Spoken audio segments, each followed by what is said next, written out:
जय माँ लक्ष्मी।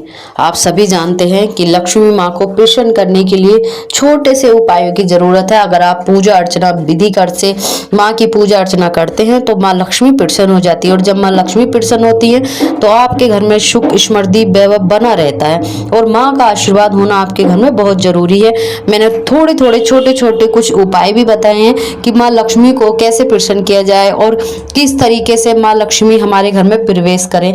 वो छोटे छोटे, लेकिन आपको मैं बताती हूँ कि एक खास पूजा है जो माँ की अर्चना की जाती है भाद्रपद माह में, जो 2024 में कब से कब तक है। और इस दिन पूजा अर्चना करने से माँ लक्ष्मी का आशीर्वाद प्राप्त होता है और माँ लक्ष्मी हमारे घर में हमेशा हमेशा के लिए विराजमान हो जाती है। तो महालक्ष्मी व्रत कथा आपको करनी चाहिए। इस कथा से, व्रत से, पूजा पाठ से माँ लक्ष्मी का वास होता है। आपके घर में माँ लक्ष्मी का वास रहेगा। महालक्ष्मी व्रत भाद्रपद माह में रखा जाता है। ये व्रत जो है, जो भाद्रपद माह आता है उसमें रखा जाता है। और ये व्रत जो है अगस्त के सन 2024 में अगस्त में पड़ रहा है भाद्रपद, और ये 20 तारीख से लगेगा। आपको 5 तारीख तक ये व्रत भाद्रपद चलते रहेगा। इसमें अगर 16 दिनों में आप इस महालक्ष्मी व्रत की शुरुआत करते हैं तो आपका जो वैभव है, लक्ष्मी माँ आपके घर में प्रवेश करेंगी। इस बार महालक्ष्मी व्रत की शुरुआत आपको 20 अगस्त से लग रही है, और ये जो 5 सितंबर तक समाप्त होगी। इस दिन अगले दिन 16 दिनों यानी कि अक्टूबर, ये जो सितंबर और अक्टूबर का महीना होता है इसमें भाद्रपद आती है। इस महीने में आप हिंदू धर्म में ये बहुत ही अच्छा दिन है, और इस दिन अगर आप इस नवरात्रों महालक्ष्मी का व्रत करते हैं तो ये बहुत ही अच्छा होता है। इस दौरान महालक्ष्मी व्रत रखे जाते हैं तो इसका कथा पढ़ना आपके लिए बेहद जरूरी है। अगर आप महालक्ष्मी व्रत कथा पढ़ते हैं तो आपको काफी फल प्राप्त होता है। पूजा विधि किस प्रकार करते हैं, किस प्रकार करनी चाहिए, व्रत कैसे रखने चाहिए, वो सब जानेंगे। एक छोटी सी कथा है जो आपको महालक्ष्मी व्रत रखते हुए करनी चाहिए। आइए, तो चैनल पर पहली बार आए तो झलकदानी चैनल को सब्सक्राइब कर लीजिए ताकि आगे की ऐसी वीडियो की नोटिफिकेशन आप लोगों तक पहुंच सके।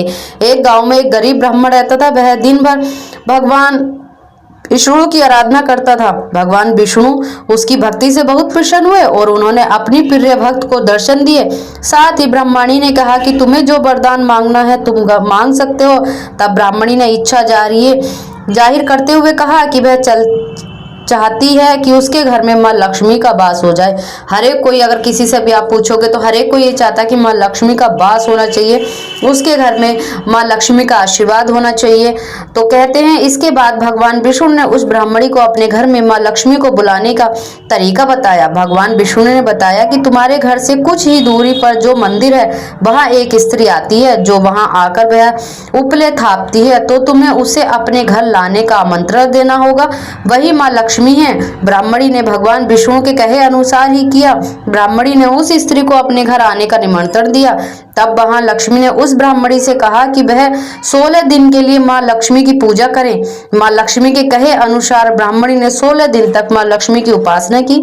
माँ लक्ष्मी ने फिर उस ब्राह्मणी को आशीर्वाद दिया और उसके घर में निवास किया। तभी से जो व्यक्ति भाद्रपद महीने में माँ लक्ष्मी की इन 16 दिनों तक उपासना करता है, माँ लक्ष्मी उससे प्रसन्न होकर उसे सुख समृद्धि का आशीर्वाद देती हैं और उसके घर में हमेशा के लिए रुक जाती हैं। अब लक्ष्मी व्रत पूजन कैसे किया जाता है जानेंगे। सबसे पहले एक चौकी पर माँ लक्ष्मी और भगवान जी को, आप गणेश जी की मूर्ति स्थापित करनी चाहिए। जो लकड़ी की चौकी होती है, लकड़ी की चौकी ना हो तो लकड़ी का पटला भी होता है, उस पर भी आप लाल रंग का कपड़ा बिछाइए और उस पर माँ लक्ष्मी और माँ भगवान गणेश की प्रतिमा लगाइए, यानी मूर्ति लगाइए, छवि लगाइए। सब लोग अपने अपने तरीके से अलग अलग बोलते हैं और कहते हैं कि ध्यान रखें मूर्ति का मुख पूरब या पश्चिम दिशा में रखें।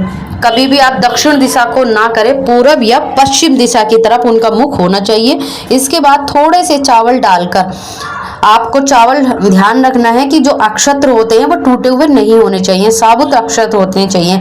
लक्ष्मी जी के पास रखकर कलश की स्थापना करें, यानी जो कलश आपने भरा है उस कलश में आपको खाली कलश नहीं रखना है, उसके नीचे चावल रखने हैं, अक्षत्र रखने हैं और कलश रखना है। उसमें 1 रुपया आपको डालना है, थोड़ी सी शक्कर डालनी है, आपको खाली ऐसी जल भर कर नहीं रखना। कलश के ऊपर आपको एक नारियल लेना है और उसका कपड़ा बांध कर रखें। जो भी नारियल आप लेते हो तो आप चुन्नी आती है जैसा आपने देखा होगा नवरात्रों में, वैसी चुंदड़ी लें, उससे बांध दें। इसके बाद अगर चुंदड़ी ना मिले तो आप मोली जो आती है कलावा उसको भी बांध सकते हैं। इसके बाद गणेश जी की ओर चावल की 16 ढेरियां बनाइए, छोटी छोटी 16 ढेरी बना लीजिए आप। ये 16 मात का ही प्रतीक है।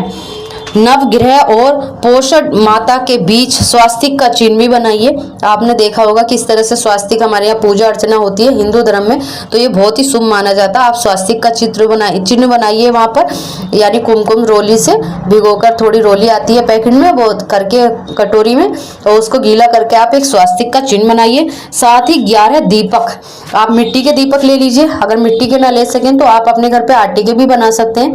आटे के दीपक बना लीजिए। खील, बतासे, मिठाई, वस्त्र, आभूषण, चंदन का लेप, सिंदूर, कुमकुम, सुपारी, पान, फूल, दूबा घास, चावल। फूल आपको धोने नहीं है, दूबा घास आपको धो लेनी है, और अक्षत्र लेने हैं। चावल टूटे हुए नहीं होने चाहिए। लौंग, इलायची, केसर होनी चाहिए लाल वाली, कपूर, हल्दी, धूप, अगरबत्ती। ये सारी चीजें आपको पंसारी की दुकान पे मिल जाएंगी, जो मार्केट से ये सारी अवेलेबल होती है। हर किसी के मार्केट में भी होती हैं, जो पूजा पाठ करते हैं घर पे भी होती है, लेकिन आपको मार्केट से लेके आकर रख लेनी है और पूजा के लिए ये सारी चीजें लगानी है। इसके बाद विधि विधान के साथ पूजन करें। सबसे पहले आपको जब ये सारी चीज ले आए तो आपको माँ के हाथ जोड़कर विनती करनी है, और विनती कर उनको पहले आमंत्रित करना है। चौकी पर आमंत्रित करके पूरे विधि विधान के साथ आपको पूजा अर्चना करनी है। उसके बाद में आपको सबसे पहले कथा का पाठ है वो करें। सबसे पहले आपको कथा करनी है। कथा से भी पहले आपको एक मंत्र बोलना है, ओम श्री लक्ष्मी नमः। ये माँ लक्ष्मी का मंत्र है, आपको ये 3 बार बोलना है, और फिर उसके बाद आपको कथा का पाठ करना है। अंत में भगवान गणेश जी की सबसे पहले आपको आरती करनी है, फिर माँ लक्ष्मी की आपको आरती करनी है। और ये दोनों आरती करें आप, आपकी श्रद्धा है कि आप और किसी की भी आरती कर सकते हैं, भगवान शिव की भी अर्चना कर सकते हैं आप, क्योंकि माँ लक्ष्मी ही माँ दुर्गा है, माँ दुर्गा ही माँ पार्वती हैं, इन्हें कई रूपों में सब कुछ एक ही हैं। आप जिस किसी की भी पूजा अर्चना करना चाहते सकते हो वो कर सकते हो, या आपके कोई अलग इष्ट देव आपने बना रखे हैं उनकी भी पूजा कर सकते हैं। और माँ को मीठा किसी भोग लगाना आपको, या तो आप खीर बना के लगा सकते हैं, सफ़ेद खीर, या आप कोई भी हलवे का प्रसाद लगाकर बना सकते हैं, लेकिन माँ को भोग भी आपको लगाना। ये सब करने के बाद, और ये 16 दिन आप माँ की पूजा अर्चना करते हैं तो माँ आपके घर में वास करेंगी और आपके घर लक्ष्मी धन अपार वर्षा होगी। तो प्लीज़ वीडियो को लाइक करें, सब्सक्राइब करें और शेयर करें। जय माँ लक्ष्मी।